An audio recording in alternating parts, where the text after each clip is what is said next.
నాకు తెలిసి గూగుల్లో ద లోన్లీయెస్ట్ గా ఇన్ ద వరల్డ్ అని కొడితే నా పేరే వస్తుంది. ఎందుకంటే నాకంటే ఒంటరిగా ఎవడూ లేడని నేను ఫీల్ అవుతా కాబట్టి. By the way, my name is Sharva. I'm not committed.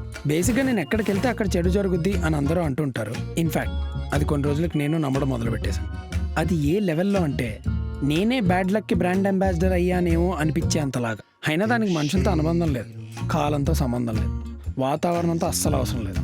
అందుకే అనుకుంటా నాకు చిన్నప్పటి నుంచి ఫ్రెండ్స్ ఎవరు లేకుండా ఒంటరిగా ఉండిపోయాను. ఎక్కడికి వెళ్ళినా నేను ఒక్కడనే వెళ్తాను, ఒక్కడనే తింటాను, ఒక్కడనే ఉంటాను కూడా. Thanks for coming. అయ్యో థ్యాంక్స్ ఎందుకులేండి. అయినా పెళ్ళికి ముందు ఇలా కలవకుండా పెళ్లి చూపులను కన్ఫర్మ్ అయ్యాక ఇలా చేయలేం కదా. పెళ్లి చూపులా? పెళ్లి చూపుల కోసమే కదా ఇప్పుడు మనం కలిసింది. మనం కలవడం ఓకే, కానీ పెళ్లి చూపులేంటి మధ్యలో? పెళ్లి చూపులేంటి అంటారేంటి? అసలు మనం కలిసిందే దానికైతేను.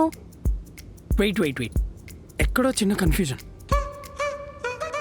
ఈ నంబర్ మీదేనా?